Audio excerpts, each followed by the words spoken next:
Bonjour et bienvenue. Aujourd'hui, on va plonger dans un détail qui, finalement, n'en est pas vraiment un. Le choix entre les étiquettes tissées et les étiquettes imprimées pour une marque de fringues, de textile. Ça a l'air tout bête, mais c'est hyper important pour l'identité du vêtement. C'est un peu sa carte de visite, quoi. Alors, notre mission, si on peut dire, c'est de décortiquer ce choix. On s'est basé sur un guide comparatif assez détaillé. On va regarder les vrais enjeux derrière tissé versus imprimé, le rendu, le confort, la durée de vie, les coûts aussi. L'idée, c'est d'aider une marque à faire le bon choix, celui qui colle à son image, à son produit et bon à ses contraintes de prod. Ok, alors, décortiquons ça. On par le visuel, l'image de marque, le tissé, souvent en damassé ou jacquard, c'est ça, avec ce petit relief. Ça fait tout de suite plus haut de gamme, non? Cette texture, on sent que c'est de la qualité. Exactement. Le tissage, ça évoque un savoir-faire, un certain investissement dans le détail. C'est parfait pour le logo principal au col, ou une petite signature sur le côté d'un produit un peu premium, que ce soit du streetwear quali, du luxe ou même du bon denim. J'imagine qu'il y a des limites quand même, hein. On peut pas tout faire en tissé. Précisément. Les dégradés de couleurs, par exemple, les vrais dégradés fluides, c'est pas possible directement. On peut simuler, mais bon. Et surtout, les détails hyper fins, les lignes très très fines ou les tout petits textes, ça peut devenir un peu pâteux, illisible. Faut un design qui soit un minimum robuste, on va dire. D'accord. Et du coup, l'imprimé, c'est l'inverse alors. En quelque sorte, oui. L'imprimé, que ce soit sur du satin bien lisse, du taffetas ou même du coton, ça donne une surface nickel pour la netteté. C'est là qu'on va pouvoir imprimer des logos super complexes, avec des micro-détails, des petites icônes, et même des QR codes qui marchent parfaitement, notamment parce qu'on peut utiliser la quadrille, les couleurs photos. Ah oui, donc ça, c'est idéal pour toutes les infos un peu obligatoires ou techniques. Composition, les instructions de lavage dans toutes les langues. Voilà, exactement. C'est vraiment la solution top pour que l'info soit claire. Et c'est hyper souple aussi pour gérer les variantes. Changer une taille, une langue, un numéro de lot sur une petite série, c'est pas une grosse manip technique comme pour le tissage. Ce qui est intéressant, c'est vraiment cet arbitrage. Le tisser pour l'image premium, le logo fort, et l'imprimer pour la clarté et la flexibilité de l'info. Parlons confort. Parce qu'une étiquette qui gratte dans le cou, c'est juste pas possible, hein. Le tissé, ça a un peu cette réputation, non? D'être plus rigide? Ça peut arriver, c'est vrai, surtout si le tissage est très dense ou si les fils sont un peu rêches, mais honnêtement, les techniques ont bien évolué. Un bon pliage, tu sais, le pliage aux extrémités, N-fold, ou celui avec le repli au milieu, Manhattan, et surtout des bords qui sont coupés proprement et adoucis, soit par chaleur, soit par ultrasons. Ça change tout. Une étiquette tissée bien faite, bien finie, elle peut être tout à fait confortable au col. C'est pour ça qu'on la met là, pour le logo, la taille, ou en extérieur. Ok, mais si le confort, c'est vraiment la priorité. Genre vêtements pour bébé, lingerie. Alors là, oui, l'imprimé, et surtout le satin imprimé, c'est souvent imbattable. Il est hyper doux. C'est pour ça qu'on le trouve massivement sur les étiquettes intérieures, avec les infos légales, l'entretien, souvent sur le côté, pour moins gêner. Ou juste pour les tailles au col, quand on veut vraiment zéro aspérité. Ça pose vraiment la question de l'expérience client, comment ce petit truc interagit avec la peau. C'est pas rien. Et question durabilité. On lave, on relave. Le tissé, ça a l'air plus costaud, non? Les couleurs sont dans la masse du fil. C'est son gros point fort historique, oui. Une bonne étiquette tissée, ça vieillit super bien, les couleurs tiennent, ça suit la vie du vêtement. Et comme les bords sont traités, ça s'effiloche pas. C'est vraiment un choix de longévité. Ça colle bien avec un vêtement fait pour durer. D'accord. Mais l'imprimé, ça tient pas du tout alors, hein. On a tous en tête les vieilles étiquettes imprimées où on voit plus rien. Ben, il faut nuancer quand même. La durée de vie d'un imprimé, ça dépend énormément de la qualité des encres utilisées et du support. Les techniques d'impression moderne sur textile, ça peut donner une excellente résistance, franchement. Mais c'est vrai, des lavages trop chauds, le sèche-linge à fond, les frottements, ça peut finir par l'abîmer plus vite qu'une tissée.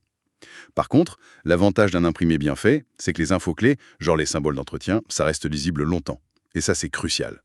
Le choix dépend aussi de la durée de vie attendue du produit. Un t-shirt pour un événement, c'est pas les mêmes besoins qu'un manteau technique, quoi. Ok, on en vient au nerf de la guerre. Le budget et le temps. Les coûts, les délais, les fameuses quantités minimales, les MOQ, c'est souvent là que ça coince pour les créateurs, les petites marques. Ah oui, clairement. Le tissage, ça demande une mise en route technique plus lourde. Il faut créer un programme pour le métier à tisser. Donc forcément, pour des petites quantités, le coût à l'étiquette peut être bien plus élevé. Il y a des frais fixes, quoi. Mais ça s'amortit si on commande beaucoup. Oui, voilà. Dès qu'on passe sur plusieurs milliers de pièces, le coût unitaire du tissé baisse et devient très intéressant. Et niveau délai, oui, la mise en prod peut aussi prendre un peu plus de temps. Et l'imprimé, du coup, c'est plus facile pour commencer? Carrément. Les frais de démarrage sont plus bas, donc c'est plus abordable pour les petites séries ou un lancement. Et surtout, sa grosse force, c'est la flexibilité pour gérer les variations. Imprimer 10 tailles, ajouter 3 langues, c'est assez simple et ça coûte pas cher en plus par variation. Les délais sont aussi plus courts en général. Et c'est là que ça devient vraiment intéressant pour optimiser sa prod. Ah, je sens venir l'astuce. On mélange les deux. Exactement. C'est ça l'astuce budget. Beaucoup de marques font ça, c'est très malin.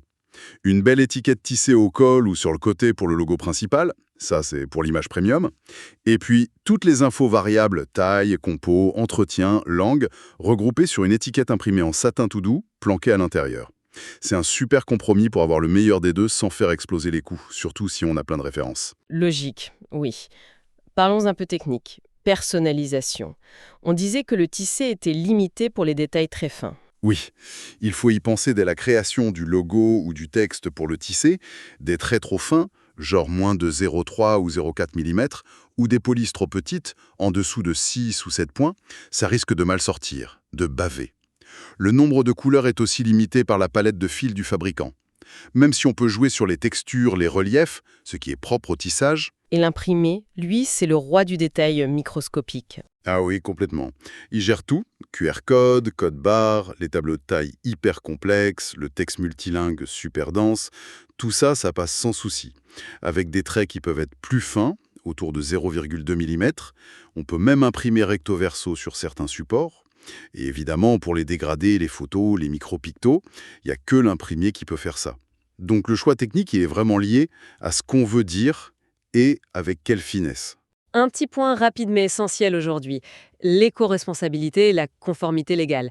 Il y a des options plus vertes? Oui, heureusement, ça bouge. Pour les deux techniques, on trouve des matières plus durables. Le satin, ça peut être du polyester recyclé, le RPT. On peut utiliser du coton bio. Pour les étiquettes volantes, les hang tags, le carton recyclé ou certifié FSC, c'est assez courant. On trouve même des alternatives au cuir pour les patchs, comme le PU, le polyuréthane dit vegan. Mais attention, toujours tester la tenue au lavage. Ok. Et côté obligation légale, le truc à ne surtout pas oublier. Le b.a.-ba, la composition textile exacte, en pourcentage, les symboles d'entretien normalisés, les petits dessins là, lavage, séchage, la taille, bien claire, selon le marché, EU, US, UK, l'indication d'origine, le made in, ça peut être obligatoire ou juste recommandé. Et c'est toujours bien d'ajouter un contact ou un QR code vers plus d'infos. Et ces infos, elles doivent être lisibles et durables, peu importe la technique. D'accord. Bon, si on essaye de résumer avec des exemples concrets, pour une marque de streetwear un peu pointue. Ah, là, on verrait bien un mix. Logo tissé quali au col, peut-être une petite étiquette tissée discrète sur la couture latérale extérieure, les infos légales et l'entretien sur un satin imprimé doux à l'intérieur, et un beau hang tag en carton épais pour raconter une histoire en boutique. Et pour du sportswear, où le confort et la technique priment. Là, on irait sûrement plus vers de l'imprimé très doux, très lisible, pour toutes les infos techniques, l'entretien. Peut-être juste un tout petit logo tissé discret à l'extérieur comme une signature. Et pour les enfants, c'est simple. Oui, priorité absolue au satin imprimé super doux pour tout ce qui touche la peau. Vraiment, là, faut pas faire de compromis sur le confort. Et du coup, on voit se dessiner ce que certains appellent le mix gagnant. Le montage le plus courant et souvent le plus rendable. 1. Étiquette col tissé, logo plus taille simple, bien plié. 2. Étiquette compo entretien, imprimé satin à l'intérieur, multilingue si besoin. 3. En option, une petite étiquette drapeau tissée sur le côté, avec un mini logo. 4. Et le hang tag pour le branding et l'histoire. Avec ça, on coche pas mal de cases. L'image, l'info, le confort et le coût maîtrisé. Très clair. Mais bon, pour que ça se passe bien en prod, il y a sûrement des pièges à éviter. Une petite checklist mentale. Ah oui, absolument. Juste envoyer son logo, ça suffit pas. Faut anticiper un peu, pour éviter les allers-retours ou les mauvaises surprises. On peut lister quelques points clés à vérifier avec le fabricant. Vas-y, je prends note. Alors, premièrement, le fichier de design. Toujours fournir un fichier vectoriel. AI, PDF vectorisé, SVG. C'est la base pour la netteté. Et il faut exiger un bon à tirer, un BAT numérique, à l'échelle 1 pour bien visualiser et valider. Deuxièmement, les spécifications physiques. Faut être hyper précis sur la taille finale de l'étiquette après le pliage. Quel type de pliage exactement? centrale, au bout, et les couleurs. Référence Pantone ou X pour l'imprimer, référence de la carte de fil pour le tisser. Ok, design vectoriel, BAT, specs précises, couleurs. Quoi d'autre? Troisièmement, le placement. Fournir un petit schéma simple qui montre où coudre l'étiquette sur le vêtement, avec les distances par rapport aux coutures. Ça évite les erreurs à l'atelier. Et quatrièmement, c'est hyper important. Tester les échantillons. Demander quelques prototypes et leur faire subir un petit crash test. Lavage à 30-40 degrés Celsius, plusieurs fois. Frotter un peu l'étiquette, voir si les couleurs dégorgent pas. Donc, en gros, design béton, specs clairs, placement précis et test réel. Ça couvre bien le truc. Exactement. Et puis, faut accepter les petites tolérances de prod. Quelques pourcents en plus ou en moins sur la quantité livrée, 1 ou 2 mm de jeu sur la coupe ou le pliage, c'est normal. Bien identifier chaque référence, taille S, M, L, ça évite aussi les cafouillages logistiques. Toutes ces petites vérifs, ça sauve du temps et de l'argent au final. Parfait. Bon, si on résume notre exploration étiquette, le tissé, c'est vraiment l'atout image, la perception de qualité qui dure, top pour le logo. L'imprimé, c'est le champion de la clarté, de la finesse d'info, de la souplesse pour les variantes et souvent du confort. Et le mix des deux, c'est fréquemment la solution la plus maligne et efficace. C'est une excellente synthèse, oui. L'étiquette, c'est vraiment pas un détail, c'est un point de contact, répété avec le client. Ça véhicule discrètement les valeurs de la marque. Alors, qu'est-ce que ça veut dire concrètement pour une marque qui cherche à soigner son image via ce mini-produit? Ça veut dire que le choix doit être réfléchi, stratégique, mais on pourrait même aller un peu plus loin, en fait. Et si l'étiquette, au lieu d'être juste ce bout de tissu avec des infos qu'on finit parfois par couper, devenait autre chose? C'est-à-dire, comment ça... Plutôt qu'un simple support statique, on pourrait l'imaginer comme une porte d'entrée.